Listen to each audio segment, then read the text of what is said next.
In 2019, the French canteens had to offer children one vegetarian meal once a week.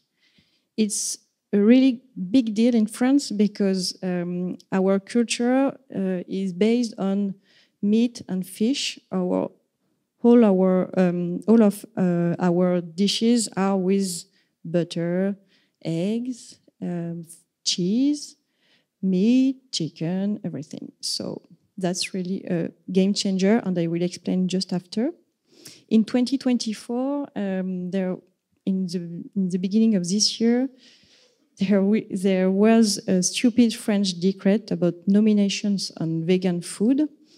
And we learned yesterday that the European Union, confirmed that now every companies can use the word steak for vegan steak, sausage for vegan sausage, or ham for vegan ham. So that's a great victory because the words are really important.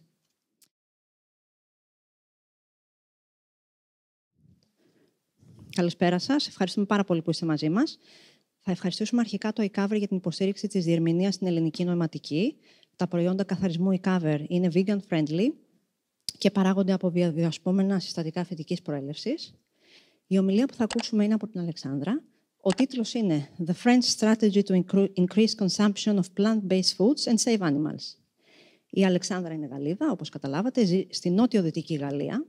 Είναι 10 χρόνια vegan και εργάζεται στην εταιρεία L214 από το 2019.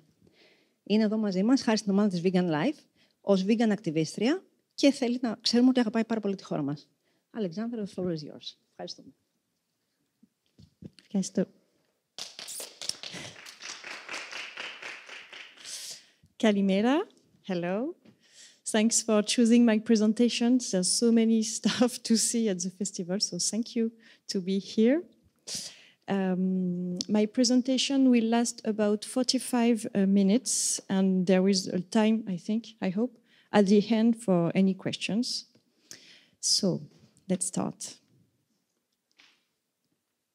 Why am I here? So, Eleni told you I'm French. I live in the south of France, between Nantes and Bordeaux, if you know those cities. I go to Greece once or twice a year because I love this country. I love the people. I love the food. I love the landscape, the history. So I'm coming really a lot of times. I'm vegan for 10 years now, and I am working for an L214, which is a great NGO in France about animal defense. And I am with my friend and colleague Olivier just here. Why am I here? Because I met the fabulous team of Vegan Life this year in February. They run the Veganuary campaign in Greece, and I lead the one in France. So we meet and we become friends. That's why I'm here.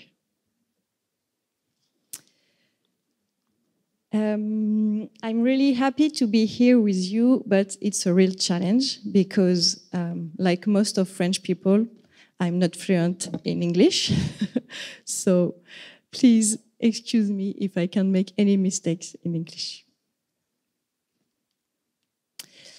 My presentation will be in 4 parts. We'll start with a quiz, and then we'll focus on France, on animals and plant-based food. After, I will told you about 3 international campaigns that we run in France, and to finish, some perspectives for the future. So let's play. I hope you like playing as much as I do. I made this little quiz to make comparisons between our 2 countries, France and Greece, about food and about animals.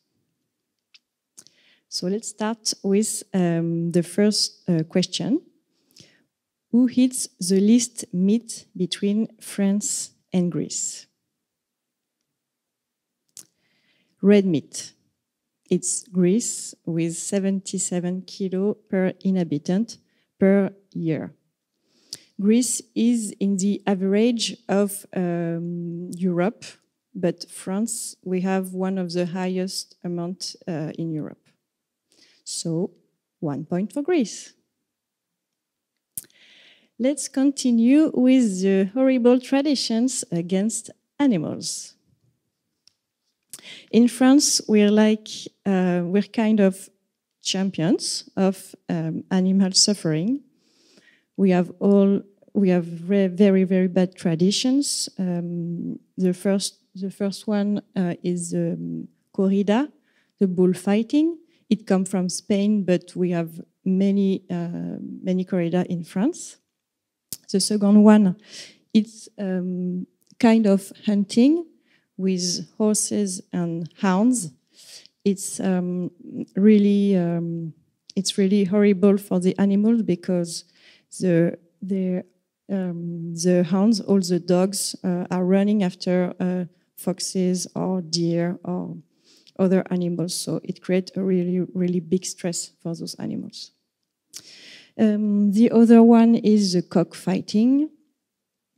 This one is another kind of hunting. It's digging out badgers and foxes. The hunter digging them out of their holes, out of their burrow, and it creates obviously a lot of stress and suffering.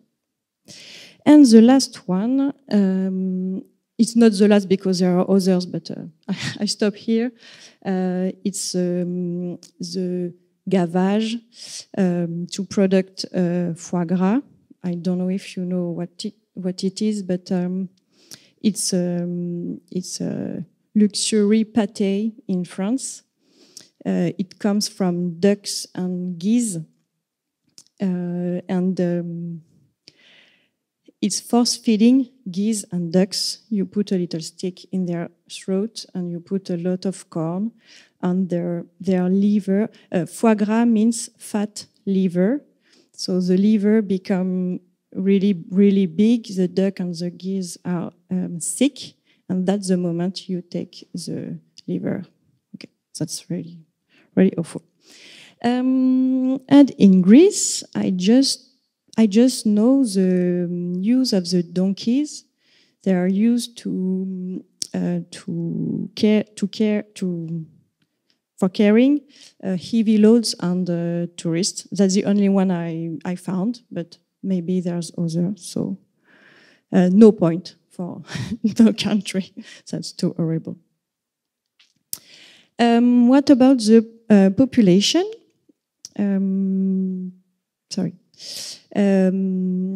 Who are the most concerned by the impact of what they eat? Let's check on the map. 26% of the Greek population said that they are flexitarian, and it's just 14% in France. A flexitarian is a person who is concerned about the impact of its alimentation, so on the environment and or for their health, or for the animals. So again, 1 point for Greece.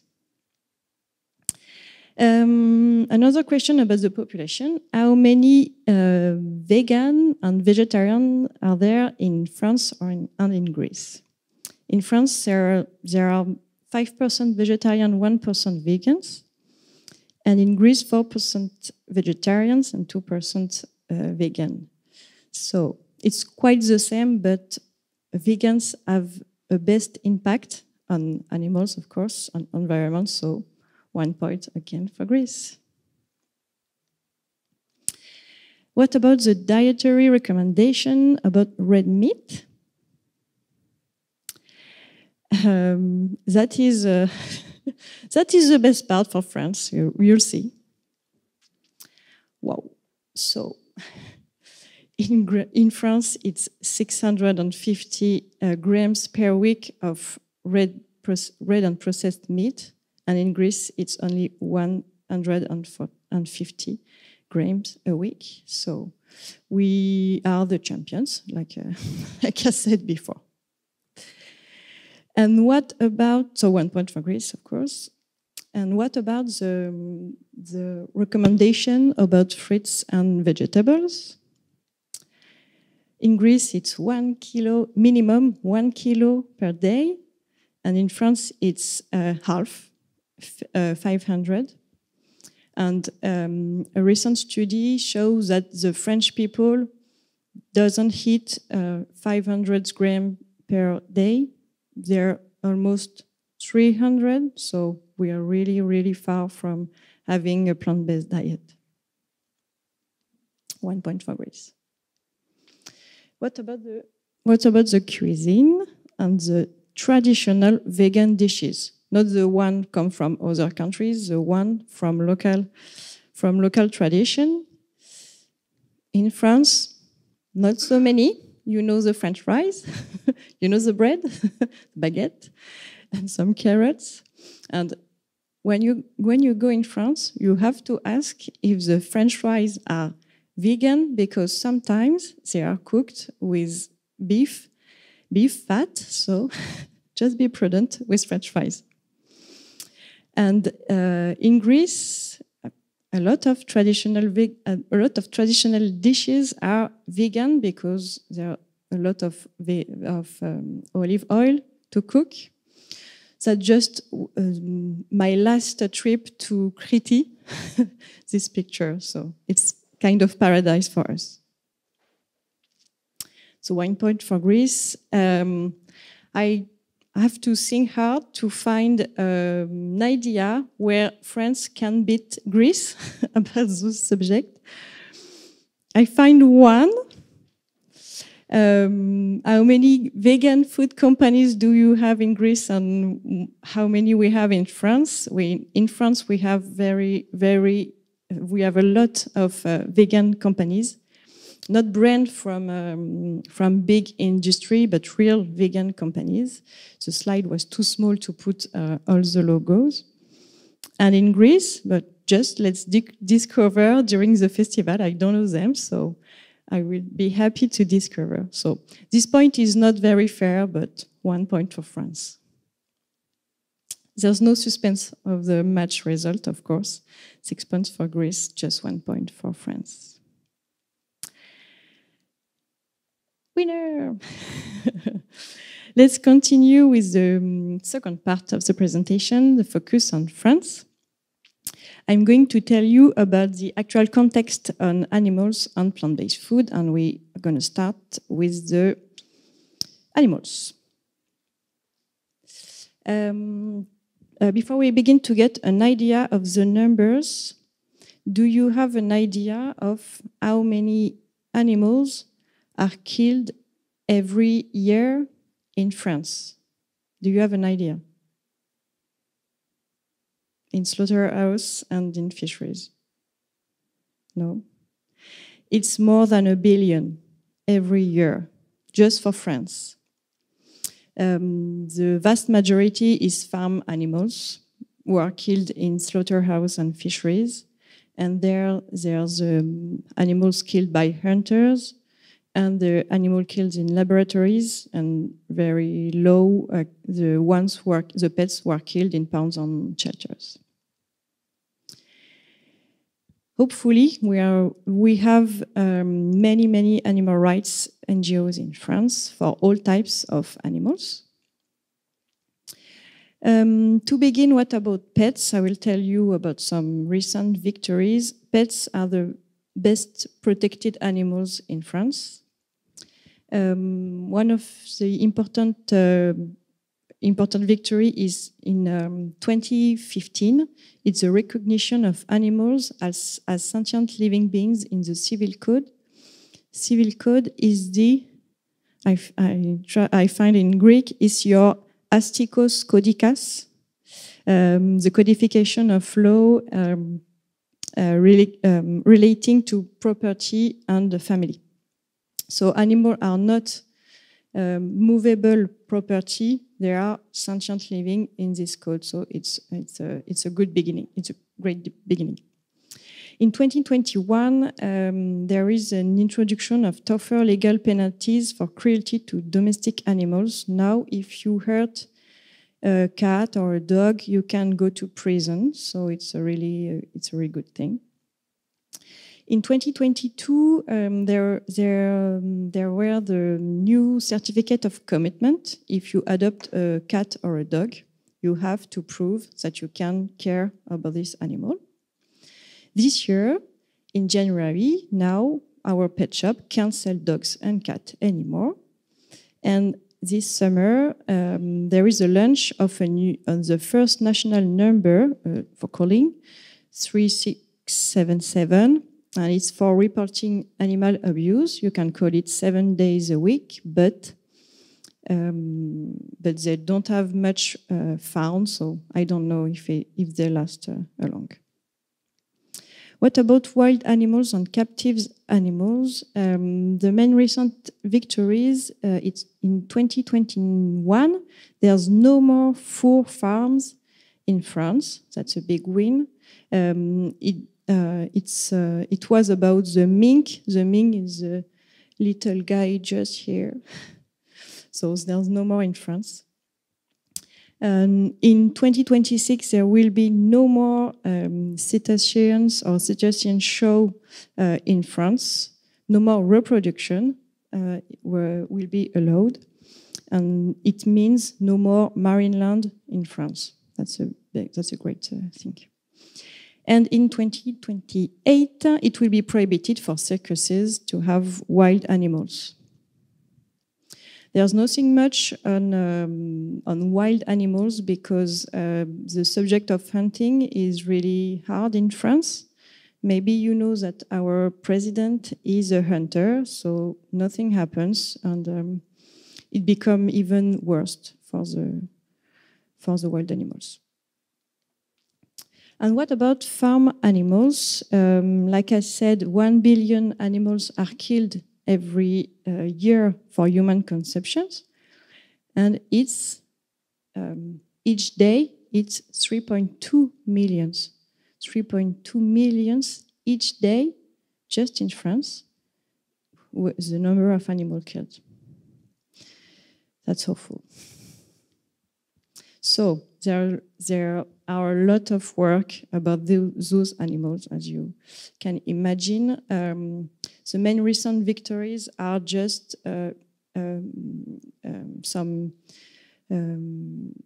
improving of living conditions of farm animal on piglets and on chicken. But in 2023, there was the first condemnation of the French state for failing to supervise and control 3 slaughterhouses. It was just the beginning. In 2024, there are now 4 condemnations of the French state.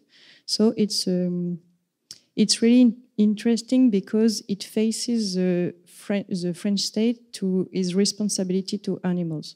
And the French state has to give a fine, to give money to the association to protect animals. What about plant-based food? We have just a few NGOs working on this subject, even so we have we have a lot of work to do about this. One of the best victories was in 2019. The French canteens had to offer children 1 vegetarian meal once a week. It's a really big deal in France because our culture is based on meat and fish. All of our dishes are with butter, eggs, cheese, meat, chicken, everything. So that's really a game changer, and I will explain just after. In 2024, in the beginning of this year, there was a stupid French decree about nominations on vegan food. And we learned yesterday that the European Union, confirmed that now every companies can use the word steak for vegan steak, sausage for vegan sausage, or ham for vegan ham. So that's a great victory because the words are really important. And this year, another little win. It's the vegetarian cooking is now part of the official training for future chefs. So it's when the students want to become a chef in a restaurant, they have a program, and now there's a part just about vegetarian and vegan cooking. Let's go back to the vegetarian meal at schools. It was at first an experimentation, but it continues until now. Why is it a game changer for France? Because obviously for the animals, because 1 day a week there's no meat in the plates of the kids, but it changed the culture because the vegetarian meal becomes a normal meal for the kids.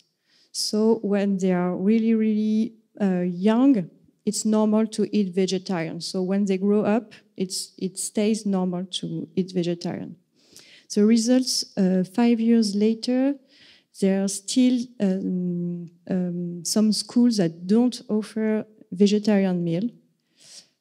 So we have still work to do on that. But when they do, the children are really happy to eat vegetarian, and they want more. They want to eat more often vegetarian at school.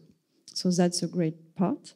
But the problem is not the kids. The problem are the parents. They are just 20% be happy that their kid eat vegetarian at school. So I present you just a little victories, but we still have many battles to fight.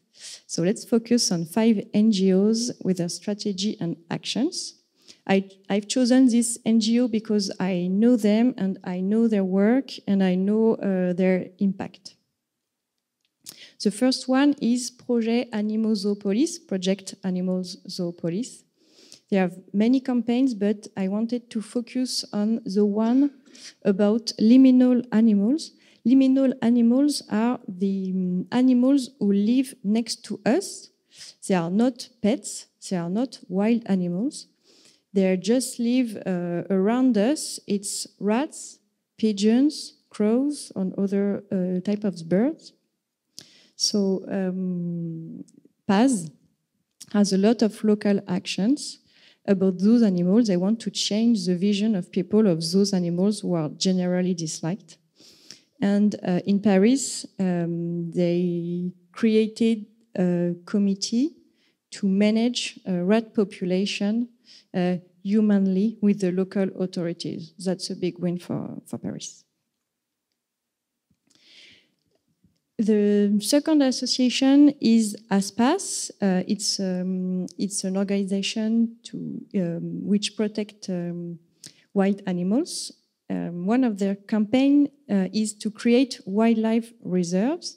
So in those spaces, there's no hunters, no fisheries, because in France, I don't know if it's the same in Greece, but in France, every hunter can go in your garden and kill animal in your garden. They have to ask, but they don't care, and they do what they want. So it's a real problem. So these wildlife reserves are really important to create some space for animals and to create biodiversity. Groin means the snout of the pig. It's a shelter, refuge. There's many in France, and I know there's many in Greece too. But this one, it was created for the pigs at first, and now there are all kinds of farm animals. But they create a great knowledge about pigs, and they offer video tour for the children. So it's a great way to discover the shelter because it's easy to organize because the children stay at school, and there's no stress for the animals because there's no kids around us. Another organization is Assiette Végétale. It means plant-based plates. One of their main campaigns is to develop plant-based food in campus restaurants, so for the students. And they have a big win because now in France, every campus restaurants have to offer at least 30% of their meals as vegetarian or vegan. So when you are a student, if you are vegetarian, you can eat every day in the campus restaurant. That was not the case just 2 years ago. So that's a big win. And they want to improve that figures to 50% in the next years. And I finish with the L214. L214, the one where I work, it's a really big association. We are around 100 employees, and we have more than 2,000 volunteers in all France. Maybe you know the organization with the video because we do a lot of investigations in farms and in slaughterhouses. It's necessary to show the reality of what happens in those spaces and for animals. It creates emotion to people, so they take action, they sign petition, or they donate for animals, and in the long term, they have it's difficult to measure the impact, but a recent study showed that there is a long-term effect. So that's great. And I know a lot of vegans who became vegan because of the video. I will show you some of the campaign of L214. There's a lot, but just I focus on some of them. This one is really different. It's about education. Our colleague Dominique just here go to class and speaks about animals and ethology with the kids. He has a lot of tools. He has posters. He has an exhibition. He has games, and he offers a video tour with the Groin shelter. And we have another tool which is really interesting is Mon Journal Animal. This one, it's my animal newspaper, if I translate, and it's for kids. And the kids has the newspaper by their school.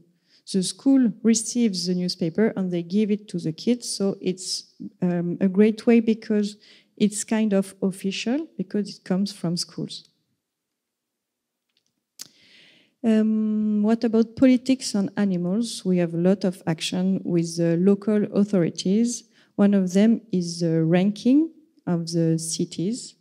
The mayor of the cities made commitment about various subjects on animals and for example, for the rats, for the pigeons, or to develop plant-based food in their canteen. And every year there's a ranking, and it creates a dynamic between the cities because all of them want to be at the top of the ranking. We have a website just for food. It's Vegan Practical Vegan. It's help people with plant-based food. We have more than 600 recipes, nutritional advices, of course, and the most important part is arguments, because when you become vegan, you need to know a lot of things to continue talking with your friends and family. And the last one, it's the Olivier campaign. Olivier is a former pastry chef, and now he goes to cooking school to teach the students how to cook vegan. He organized too some of kind of trophy between the students. They have to make an entire vegan menu, and there's a jury, and they judge the dishes. And every time it's like it's really great. They really are interesting in this kind of cuisine because they have nothing in their program, and they do amazing dishes like this one. Olivier, I think you have tasted this one. Yes.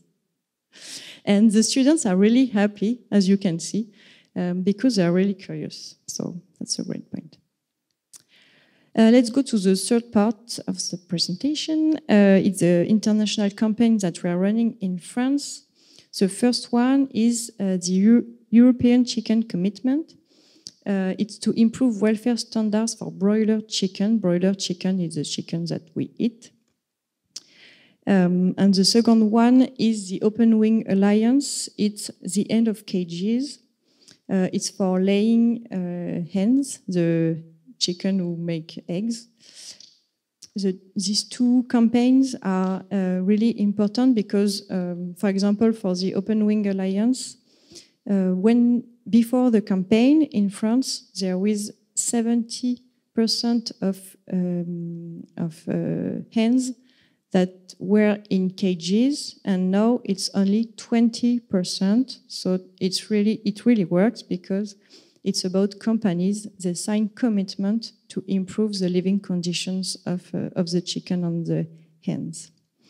It's a welfarist campaign, even we are abolitionists, because we think it's important to do whatever we can to improve living conditions.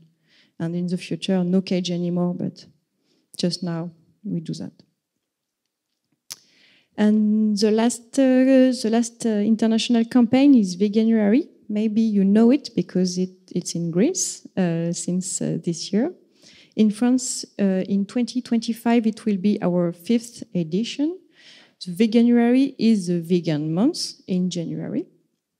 It's a challenge where people discover plant-based food. In France, every year we create new visuals. So you can see this one. It was in 2023. It's French personalities. You don't know them, but we do. And there was in the Parisian metro. Veganuary is a great opportunity to talk about plant-based food and veganism, and the media love this campaign, so it's easy to have a great media coverage. So it's a really great campaign for that. And the last part of Veganuary is the companies, because it's really important to mobilize companies.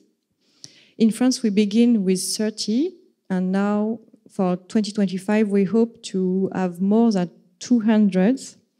Why is it important to have companies for Veganuary? Because they talk about veganism, they talk about plant-based food, they launch new products, they launch new menus, they do some discount. So it's really amazing because it talks to a lot of people, to all their customers. So it participates to normalize the veganism. And now the last part, the perspective for the future. Will the technology could be helpful for the animals? The artificial intelligence? I think so, because it's already in our homes and in our jobs. I use ChatGPT for this presentation and for some visual of this presentation, but it can help with other stuff, like create a lot of messages to send to companies to encourage them to develop plant-based food, for example. There are also technology innovation in food, like cell meat or fermentation. It will help because we know that a lot of people won't give up meat, so they could continue to eat meat but not hurting animals. And for pet food, it's a great thing too. Another perspective is the legislation. It's the place of the animal in the law. Maybe you know Stephen Wise. Sadly, he passed away this year. He works all his life about the status of animals. He wanted to transform animals from things to non-human persons in law. Even if he died, a lot of people continue his work to make his dream come true. And of course, the science will be very helpful because there's a lot of new studies every day about animals, about health, about environment, and we need to spread it as much as we can to change the mind of the people. We don't know the future, but we can build it together. Every action matters wherever you are. So thank you for listening. I hope it was great. Even my accent is not very good. So, but if you want to stay in touch, here's my Instagram and LinkedIn account. Ευχαριστούμε. Thank you so much. Merci beaucoup.